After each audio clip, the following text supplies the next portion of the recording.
Thanks to everyone for attending tonight. On behalf of the League of Women Voters of the Elgin area and the Airport Public Library, we appreciate your attendance tonight. I'm Sue Whitworth, President of the League of Women Voters of the Elgin area. Tonight, this forum is proudly nonpartisan, as all league events are. Our purpose is not to promote any particular political party or candidate, but to provide a fair, respectful, and informative space where voters can hear directly from those seeking public office. An informed electorate is the foundation of a healthy democracy, and tonight's discussion is part of that process. We'll be preparing for the primary election, that is March 17th, and we invited candidates that were in contested races. And we're grateful to the candidates for their willingness to participate and to share their views, priorities, and visions for our community. We also thank our audience for your interest, engagement, and commitment to civil involvement. This forum will be available on our website in a few days. It's lwvelginarea.org. Tonight we've invited candidates in the contested race for the Democratic race for Kane County Clerk, Brian Pollock and Brenda Rodgers. The Republican candidate, John Cunningham, is running unopposed, so we did not invite him since this is for the primary. Our moderator tonight is Mike Childress.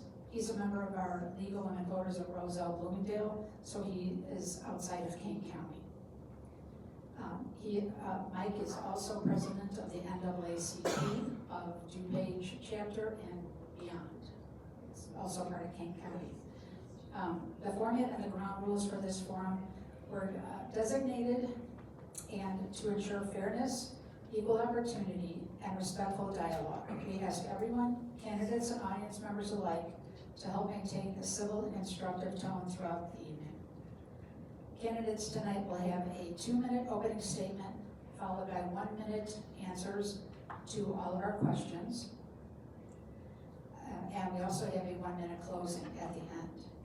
We will accept written questions. We have people volunteering with index cards. If you'd like one, just raise your hand and a pen. Write down your question. They need to be for both candidates. All of our questions are directed to both candidates, so they have equal time to direct their answers. So tomorrow night, just to keep it on your calendar, we are hosting another candidate forum for Kane County Treasurer's race and also Kane County Sheriff. So we have 2 races tomorrow that start at 6:30, and the next, the sheriffs will be at 7:30. So we encourage you to attend again. Yes, it will be in the same room at the library. So thank you for that. So with that said, if you could silence any electronics you might have, and we will begin. Does anyone have any questions? I'll pick them up. Just raise your hand.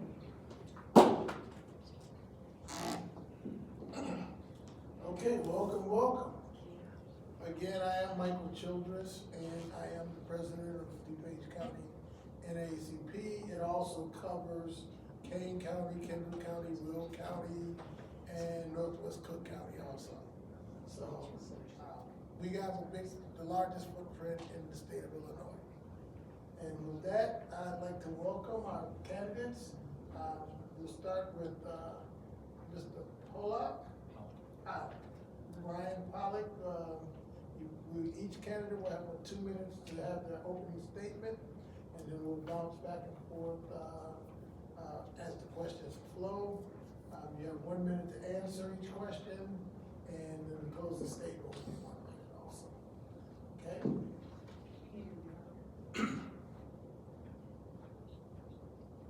Can you hear me? I'm talking to it right? Okay. Let me know when you guys are ready. Okay. Good evening. Thank you, Mr. Childress, for the introduction. I would like to thank the League of Women Voters of the Elgin area for hosting the event tonight. The League, whether the Kane County, Central Kane County, or Elgin or Aurora, has been a great partner in my work in the clerk's office, and has been worked very hard in registering voters and educating voters in forums like these. I'd also like to thank all of you for coming out tonight to learn more about the candidates that are running for clerk and to help make an educated vote when you vote in the primary election. We have a tremendous opportunity this year to elect a new generation of leadership by electing a new clerk for the first time in 24 years. As I continue to hear when I'm knocking on the doors or meeting voters at events, experience matters. I have the experience to hit the ground running on day one and lead the clerk's office because I've already been doing the job. I've worked in the clerk's office for the last 9 years as deputy clerk and chief of staff. A little bit more on that in a moment. As an attorney, my legal training, decision-making skills, and professional experience as an attorney have prepared me to serve as clerk. Prior to joining the clerk's office, I served on the county board. As Mr. Childress knows, it's a thankless job sometimes, where I chaired the Jobs Committee and Legislative Committee and served on the Public Service Committee, to which the clerk's office reports monthly. As a board member, I worked to craft the county's budget, and that's helped me craft the county clerk's budget for the last 9 years in my role as chief of staff. The relationships I developed with board members and staff members, as well as state and federal legislators, have been a great asset. My experience as chief of staff in the clerk's office, performing the work of the county clerk, is what separates me from other candidates. I've been the public face of the office and represented the office at county, state, and federal levels. I report monthly to the Public Service Committee, representing the office in budget negotiations, labor negotiations, and other county meetings. I've drafted legislation passed by the Illinois General Assembly that has expanded and protected voting rights, increased election security, and saved millions of dollars for election authorities. I've managed the staff within the office and served as a focal point in the office. I've saved millions of dollars for Kane County by advocating for the clerk's office and was responsible for the county clerk's office being recognized at the national level for excellence. Thank you. I am Brenda Rodgers. Can you guys hear me? Yes, we can. I am Brenda Rodgers, a resident of Elgin for over 40 plus years. After putting my daughter through college, I went back and earned my undergraduate degree from Judson University. I started volunteering in politics in 2002 for Mike Nolan and Bob Steffen. Shortly after their race, a few residents asked me to run for Elgin City Council. After prayer, I said yes. I became the first Democrat elected to Elgin City Council in 45 years. Shortly after Dems started getting elected to office in Elgin. While on Elgin City Council, we built 2 fire stations, kept a big box store in the community, and I was the first person to take Michelle Obama out to campaign for Barack when he ran for U.S. Senate. I coached Mike Nolan when he ran for judge countywide and helped many candidates since then by door knocking and phone banking, both in-state and out-of-state. Some I knew and some I did not. I was a Bernie delegate in 2016. I am currently a member of Hike Indivisible, the League of Women Voters of Elgin, AAUW, the National Coalition for 100 Black Women, and the vice chair for Win with Black Women Illinois, an organization that was started during the Trump administration to combat the racist and sexist attacks that Black women face in our careers and while running for office. We helped Kamala become the vice president, and as your next clerk, I will put ethics first over friendship, integrity, and transparency. My opponent does work in the office, but he has never been elected as the clerk. My professional and life experiences make me the best candidate for this position. I am asking for your vote on March 17th. Thank you. All right. We'll get started right with the questions and we'll jump right into candidate Rodgers. Question number 1. How will you protect elections from misinformation while maintaining transparency? I will protect the elections by education, education, education. I will use the clerk's website, flyers, and social media to explain how voting works in Kane County under the Illinois law, explain how we can vote and how ballots are counted, and deadlines. When we hear false information, we correct the source, inviting people to the clerk's office for a tour to see how things are done. I will use videos to show how we count the ballots or votes, how we set up machines, how we store the ballots, and while still following strict security rules, work with the State Board of Elections, the Illinois Attorney General, and the Kane County State's Attorney on how to spot and fight false election information. Okay, thank you for your answer, and we'll move over to candidate Pollock. Thank you. It's a great question. While the clerk's office does much more than elections, this is one of the major concerns that we have involving elections. In the last decade, we've seen a tremendous increase of MDM, what we call misinformation, disinformation, or malinformation, from both foreign and domestic actors. The spread of MDM has directly caused an increase in the mistrust of election results and many of the election processes, such as vote by mail or the use of voting machines in general. I'm a strong proponent of the democratic process and believe that our elections are accurate and secure. The best way to combat MDM is through education. While we're unlikely to convince those that have an intent to destroy the confidence in our elections, I want to speak to that overwhelming majority in the middle of the political spectrum from both parties to demonstrate how we run secure, accurate, and transparent elections, and continue to show the receipts for what we've done.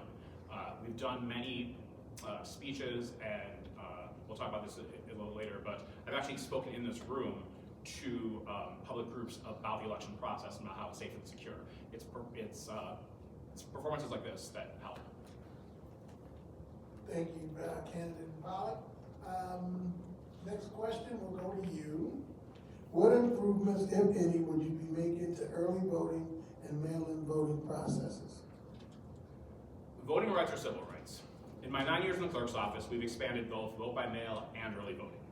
As chair of the legislative committee for the Illinois Association of County Clerks and Recorders, I've written legislation that the General Assembly passed that have expanded those rights. I actually wrote the language that expanded vote by mail to create the permanent vote by mail status, allowing voters to apply for a vote by mail ballot for every election, rather than having to complete an application at every single election. This significantly expanded voting rights, especially for seniors, voters with disabilities, and minority voters. And as we've seen, the turnout from those traditionally disadvantaged groups has increased. Early voting has also expanded during my time in the clerk's office. We've expanded early voting to include more locations. I was in charge of the procurement of our second vote-mobile, which is a precinct on wheels. You've probably seen it in the Elgin area. We've used it to be able to have more voting locations for early voting locations, and actually also served as an emergency polling location during COVID. I believe we can expand on these improvements by providing more opportunities for our voters to vote and informing them of their options.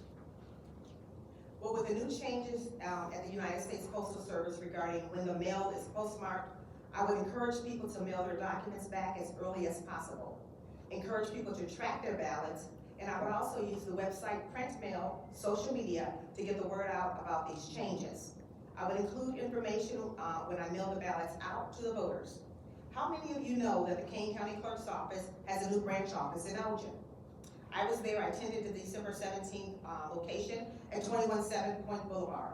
That location makes it easier for people to turn in their ballots or vote early. I would go out to the polling places to see for myself if there are long lines, and I would talk to the residents as they're voting. The residents of Kane County will know me and know the work that my office will do or is doing. Thank you, candidate Rodgers. We'll go into, since you just answered that question, we'll stay with you. Okay, all right. Okay, the next question is, what is your approach to balancing public access with privacy protection? I will keep private information safe. There are things that we can do, there are things that we do not share with the public, like your birthday, your driver's license number, your social security number, or your personal data. That information stays private, so it can't be used in the wrong way. I will follow the law and let the public see information that they are allowed to see about elections. If the information is available through the FOIA, they can request that, or they can buy the precinct if they want to find out about your voting record or someone's voting record. That information is available to them as well. Same question. As an attorney, I was trained to deal with the tests that balance two seemingly competing interests against each other, like constitutional rights versus public safety. And this is very similar. As an attorney, I also deal with people's privacy, maintaining the attorney-client privilege, not disclosing information, protecting health rights. Specifically regarding the clerk's office, our office is mandated by state law to restrict access to information in certain situations to protect people's privacy. For example, state law forbids just anyone from showing up and asking for a copy of your birth certificate or your marriage license. There are reasons for that because we're trying to prevent things like identity theft. You don't want anyone to have access to that information. Access to voter registration data is also limited to candidates or campaigns to prevent businesses from buying that data and using it for commercial purposes. I do believe in transparency and access to information when it's permissible and not against state law or public safety, and we certainly can encourage any uses of that as long as it's allowed by state law. Thank you, candidate Pollock. We're staying with you, And the next question is, how would you evaluate and select election technology vendors? Well, I can give you an example as I've experienced in evaluating the selection of technology vendors. When the clerk's office sought vote-by-mail processing equipment, I was directly involved in the process. Over the years, I've developed a relationship with election officials from across the country, and I spoke to them about their vote-by-mail equipment to find out, what are you using? What's good? What do you like about it? What don't you like about it? Would it work in our situation? I also was at national conferences where I met with vendors to see demonstrations of their equipment. We also visited election authorities in other states to see their equipment in action. I was in Florida, California, and other states that use vote-by-mail more than we did at the time. This was prior to COVID, and that's when things really changed. My research also found that the Blue Crest equipment that we have is the gold standard. It also showed that the automation of this equipment would lead to significant cost savings. I was in charge of the program, we implemented the process, I sought grants to pay for it, and it's been great equipment to help automate the vote-by-mail process in Kane County. Thank you. The county board approved $7.3 million of the taxpayers' money to purchase new election equipment, which went down or froze during the counting of the results in the first 2 elections in which the equipment was used. This will not happen on my watch. I would look at reviews, speak with representatives about their product, ask about guarantees and warranties, and whether a representative will be available for communication or in person, especially on election night. I will negotiate failure and having someone on site for test runs. If the product does not perform smoothly, reach out to the company to resolve the issue, negotiating the product's reliability in the contract. As a realtor, I negotiate contracts all the time and would apply those skills when negotiating service contracts. Thank you, Candidate Rodgers. We're gonna stay with you. And the next question up is, what performance metrics would you use to evaluate the effectiveness of the clerk's office? Well, I was hesitant on answering this question because when I ran for recorder, some of my ideas that I ran on, the recorder implemented them after both races. The people will serve as my metrics. Success will be measured by how people are being served and what their experiences are, and getting feedback from the residents on the services we provide. Asking residents directly if services are helpful, timely, respectful, and easy to access. Maybe having a card for people to fill out about the great service that we give, and if an Employee of the Month program isn't in place, I would implement that as well. Thank you. Let's be honest, whether we like it or not, most people equate the clerk's office with elections. One of the metrics to evaluate elections is how fast the results are posted on election night. Through the automation process of vote by mail, allowed us to process the vote by mail ballots and have the tabulation ready on election night. So you saw that we were able to post the vote by mail ballot results within 15 to 20 minutes after polls closed. That's why we were the only county in Illinois to report complete election day results during the COVID 2020 election before 10 o'clock and continue to do that in nearly every election. I also believe that customer service and satisfaction is an important metric. We serve the public by providing birth certificates, death certificates, marriage licenses, passports, tax redemptions, etc. I think we have excellent employees and I'm proud of the service they provide. I was at a rally this weekend, I want to give you a story, and a resident sought me out to tell me about a positive experience she had with a staff member that she applied for a passport. That's a standard I want to set for all of our customers, and we'll work towards that goal as well. Thank you, Candidate Pollock. And we're going to stay with you.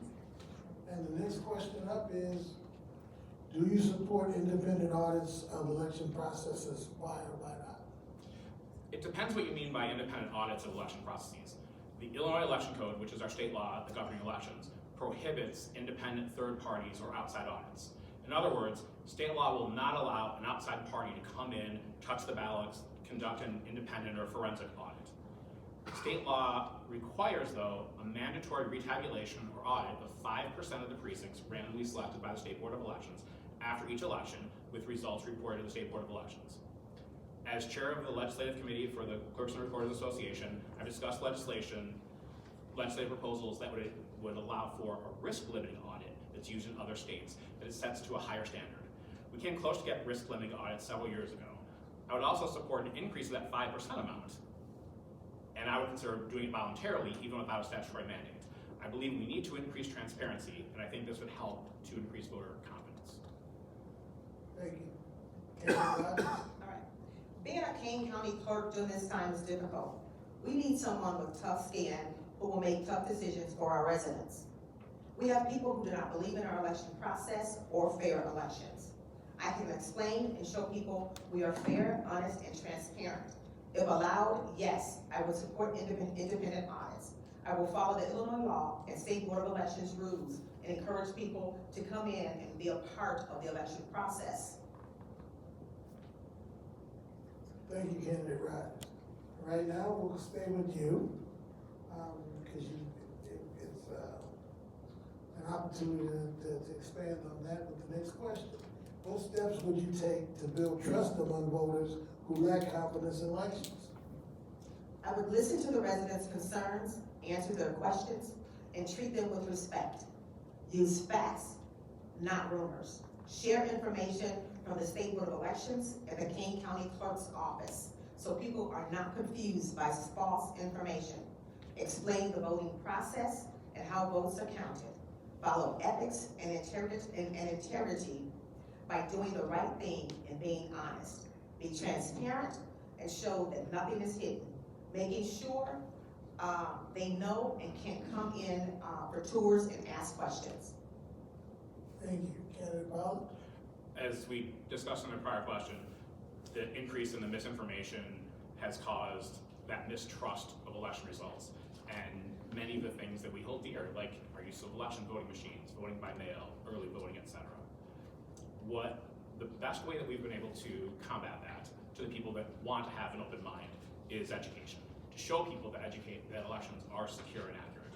I was involved in the development and implementation of our election security program, which has been recognized by national election advocacy organizations and many of our peer election authorities across the country. Just so you understand, any time ballots are out, a bipartisan team of election judges are there. From the time that the ballots are created, to the time that they're processed, they're mailed out, and they come back. So you have a Democratic and a Republican election judge there at every step of the process. We have cameras in the rooms, everywhere that's going on. We've invited poll watchers to come. We've done presentations. I mentioned I've done a presentation in this room. We've worked with the league to do presentations. And that's the way we educate our voters. Thank you, Candidate Pollock. With that ends our questions that are pre-written questions, but we have a question from the audience. Oh, I'm sorry. Just one more question. Hey. Oh, you know what, you're right. I'll get there in a minute. And we will start with Candidate Pollock, then move to Candidate Rodgers. Thank you. The question is, what are your top priorities for your first year in office? I apologize for that. I don't want to belabor the point. We've talked about a lot of these things as we've gone through the questions.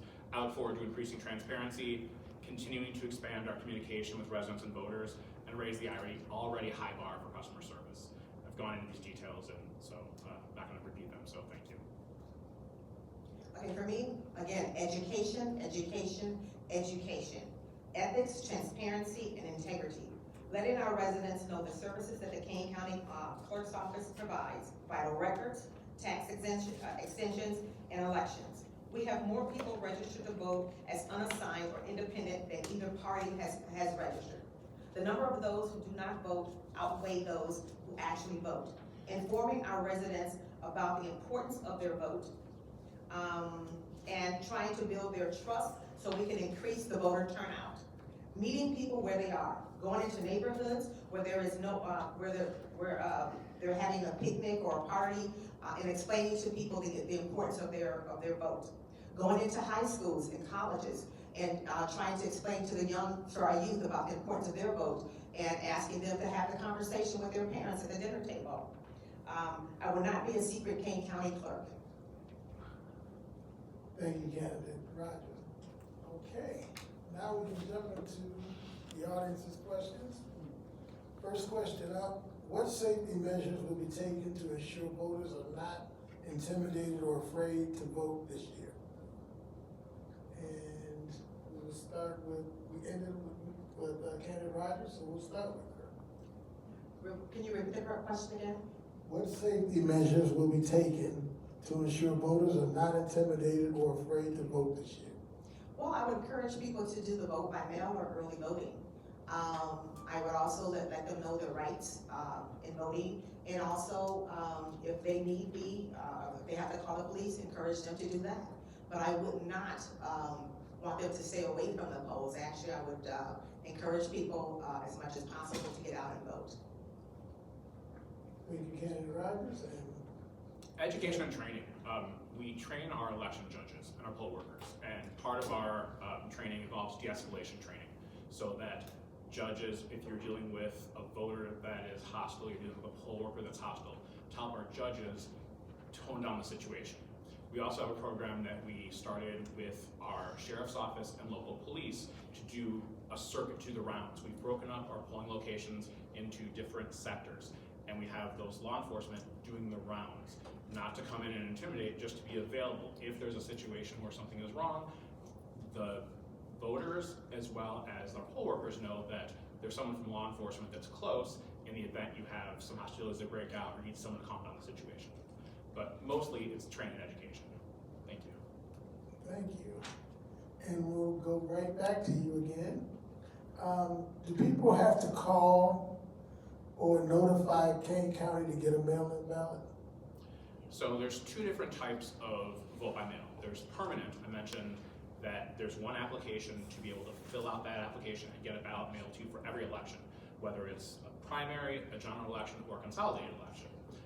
If you fill out that form, it's actually a paper form, you sign it, you can download the form from the clerk's website, or you can call the clerk's office if you want, but most people now just download things.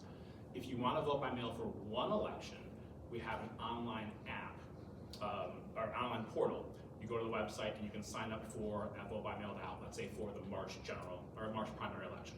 So you have multiple options to do it. So you can call, you can do it online, or you can come to one of the offices.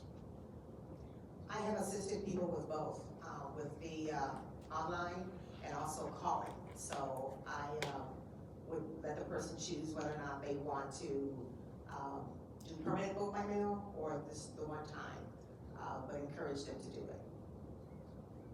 Thank you, Candidate Rodgers. Next question will go to you. Okay, how will you work to promote transparency in the clerk's office? Again, by inviting people in to come in and see the process, to see what we do, assuring them that everything is recorded, doing open houses. I don't think the clerk's office currently do open houses. So maybe implementing that for once or twice a year, so that one during the day for people who are available during the day, and then one in the evening. I think the clerk's office is open on Wednesday nights late, so having tours, hosting tours for people to feel assured that everything is going well and that our election process is honest. Thank you, Candidate Rodgers. And we'll jump over to One of the best ways to get people to understand what's going on is to show them the process. You mentioned it, I agree, having people into the office makes a big difference. We've done that. While we haven't been able to get most of the election deniers to come to the light side, there have been a few that have come to be poll watchers and actually had an open mind and walk in the room and see there's a camera here, there's a camera here, there's a camera here, to see that at every step of the process you have a Democratic and Republican election judge. We actually have our judges wearing a blue or red vest so that the poll watchers can see, oh, there's a D and an R at every step of the process. To be there during the tabulation, to see how the votes are being counted, to see that there are no magic bags or any of the other conspiracy theories that are there. That's the way to educate. That's the way to get people to understand the process. Being part of it, having a stake in it, and being educated. thank you, Candidate. Going to the next question, we'll go to you. What do you think is the appropriate use of AI to streamline data processes in the clerk's office? It's a good question. I've attended some seminars on AI. It's a tough thing because we want to make sure that we are protecting people's privacy. I don't feel that we should just be uploading a voter registration file into ChatGPT and saying, hey, help us figure out X, Y, Z. What AI can do is it can help synthesize information. So if you're trying to look through the election code and find out, can I do a certain thing? the synthesis of AI can help with that. AI can help write draft letters, can help draft press releases, can help expand communication. But I am concerned about the privacy impacts of it. And I'd be very careful in making sure that we do not have personal identifying information that's put into any form of AI. Okay, Brenda Rodgers. I have been attending classes, AI classes, and I think that, that is the way it's going. And it can be done in so many ways. Most people unfortunately don't read a lot of information, so to create some type of video to explain the process to people, I think would be very helpful. To explain the integrity that the office has, I think would be helpful, and to explain the other areas that the office manages, such as vital records, tax extensions. So I think AI could be used with the clerk's office, and once elected, I do plan on implementing some of those things. Thank you, Brenda Rodgers. Next question will go to you. It is, what information do you think we need to know about the clerk's office? Well, I think, again, most people don't know what the clerk's office does. So again, vital records, marriage certificates, death certificates, tax extensions, elections, tax redemption. So just getting the word out to people and letting them know what their elected officials are doing for them, or what the elected official is doing for them, and what the office does. Education is very important, and I am a big proponent of that. So I will go into the neighborhoods. I will, as I said before, if I see a large gathering, I have no problem stopping and asking whoever's hosting an event if I can talk to them about the election process and what the clerk's office do. That's the only way we're going to get the numbers of voters to increase. And that's one of the things I want to do. I want to increase the voter turnout in the future. Thank you, Candidate Rodgers. And follow up with you, Candidate Pollock. Since I've been in the clerk's office, one of the things I've done is try to increase our social media presence. We have many more posts on all of our socials than we had before. We've increased our press releases, but there are limitations to sending out social media, because obviously not everyone follows, not everyone does anything, and not everyone reads the newspapers anymore, unfortunately. So getting information out does require being out in the community. I've enjoyed the opportunity to be at forums, to take our show on the road. When we got new equipment, we went to civic organizations and political organizations to talk about the new equipment, to show people how it worked. We talked about the security of our voting. We talked about the vote-by-mail process and how it's safe and secure. With me as clerk, you're not just getting another employee, you're getting another advocate for our office to go out into the public to share. And that's what I look forward to doing, and partnering with organizations like the League to be able to expand on our voter registration and voter education processes. Thank you, Candidate Pollock. Next question will go to you. I heard there's a shortage of election judges. Could you split the time served to half of the 12 hours? Say again, split the time? Split the time. Yes, there's always a shortage of election judges.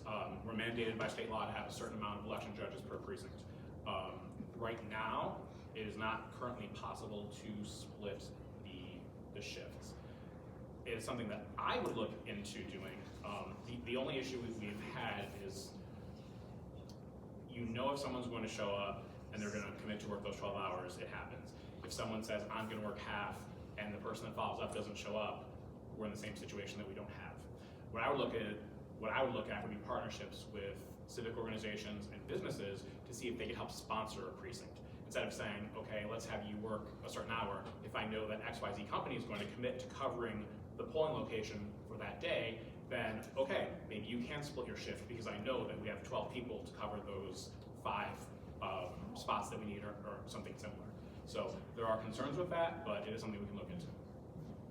Candidate Rodgers. I would, again, reach out to our residents. We have people that want to be involved, and I'm not one who is shy, so I will approach people. I will approach churches, I will approach organizations, I will approach companies, I will approach someone at the grocery store and ask them, and make them aware that we need election judges. So I do think that education, again, is very important, and getting the word out there. And I have a plan, and I have done it before in the past with working with our residents and getting things done. Thank you, Candidate Rodgers. We'll stay with you. Will ICE personnel be prohibited at the polling sites? Will they be prohibited? Yes. Yes, I will definitely make sure that ICE is not allowed at the voting sites. I support our immigrant community, stand in solidarity with them. I was there on December 6th and got tear gas in my eye. I have circled my community, my neighborhood with warning residents about ICE near my home. I have written letters for a letter for one of my neighbors who was who is currently in ICE custody. So no, ICE will not be welcome. Okay, Candidate Pollock. ICE is not, the county board passed a resolution saying that ICE cannot use county facilities as a staging ground. So any of our locations are certainly off limits. We will work with our partners at the polling locations to keep ICE away at those locations as well. Thank you. Next question will go to you. It's kind of similar. What is your opinion on ICE's activities in Kane County? With regard to the clerk's office or just in general? Didn't say, but we'll keep it within the clerk's office. Okay. I share Candidate Rodgers' views on their presence in our community, period. We can leave that at that. With regard to their presence regarding the clerk's office, anyone that comes to the clerk's office for their business should not be harassed or intimidated by ICE or anyone else, just as they shouldn't for any other activity on the Kane County Judicial Campus. When people are coming to get a birth certificate, to get a marriage license, to get a death certificate, any of these activities, we don't ask about people's immigration status. They're citizens. They pay for the services, whether they're getting all the benefits or not with their tax dollars. They have a right to the services as a resident of the county. We treat people with respect, and we will protect people. We want people to be able to come to the office and not feel threatened or not show up. So we will certainly make sure that people continue to feel welcome and safe when they come to our office. Thank you, Candidate. And we'll jump over to Candidate Rodgers. Okay, the same as what I said. ICE would not be welcome.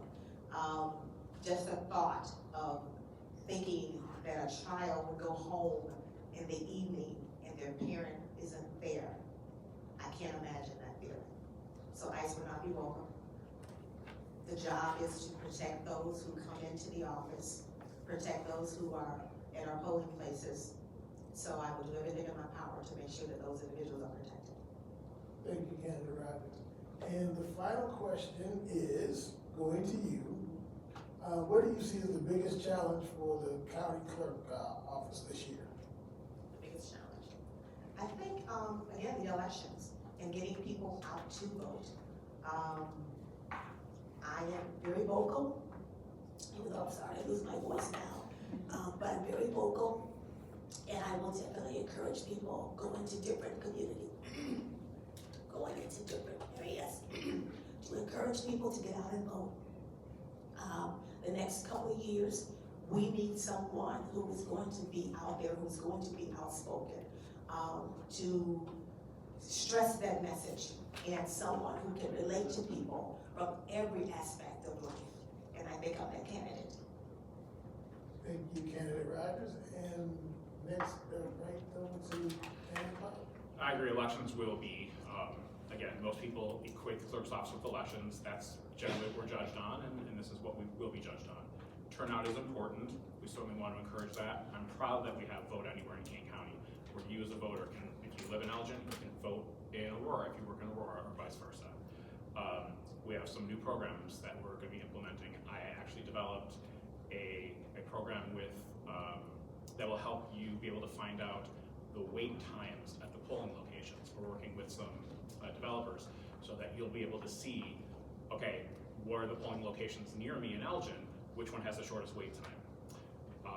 We have worked to educate the public, and it is critical. We had a couple questions dealing with misinformation, disinformation. Continue to have forums, continue to speak to the public directly, to go to where they are and to invite them to our office so that they have the confidence in our election system and feel free to participate in it. Okay, we had one late question come in, so, and we'll start with you, candidate Pollock, you can jump over candidate Rodgers. You can't legally prevent ICE from entering the polling sites, can you? Just like we can't legally we can't stop them from entering the county. If they have a judicial warrant, we cannot stop them. Candidate Rodgers? No, you can't. Okay, that was the final question. I want to first thank the candidates for coming out tonight and sharing your insight and knowledge with all of us tonight. I think I have all the questions. With that, we'll conclude the forum. Thank you. Oh, I'm sorry. And who, you, I went first, so you will close. I believe an elected official should be well-rounded. Not only have I served as an elected official, but my life experiences make me the best choice for this position. I can relate to the young mother, the single mother, divorcee, the small business owner, those who have struggled financially, or as social media personality states, those whose life has been likened. Over the next few years, we need someone who is willing to go to every corner of Kane County and educate the people in order to get voters' turnout numbers up. And I am that person. For years, 4 years from now, you will not have to ask, what does the Kane County Clerk do? You will know. If you want to volunteer or host a sign, let me know. I ask that you vote for me, Brenda Rodgers, for Kane County Clerk. And I will say one thing. My opponent said that he was the chief of staff. When I looked on the website, his name isn't mentioned as chief of staff.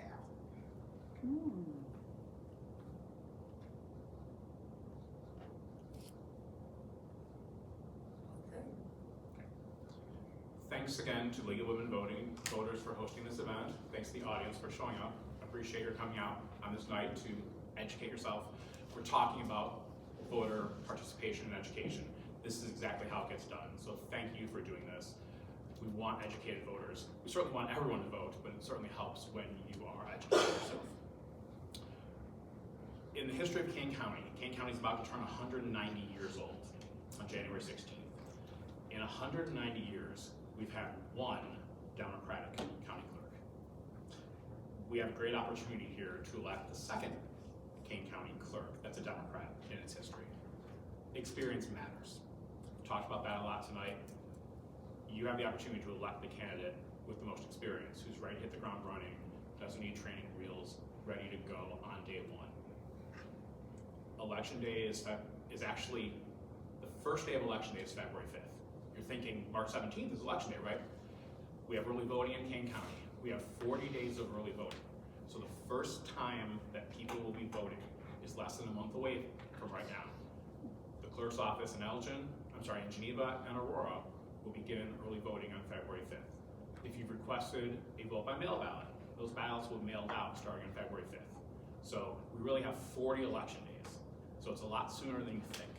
So take this time to be educated about our office as well as the other offices that are on the ballot on the March 17th primary election. I think that you'll find that I have the experience, I have the background, the training, the legal training, the county board experience to serve as the clerk and be ready to go from day one. If you check out my Facebook page, it's Brian for Clerk. You can find out more information. If you're looking for information about the elections, you can find it there. Thank you for coming out tonight. We appreciate your being here. Thank you very much.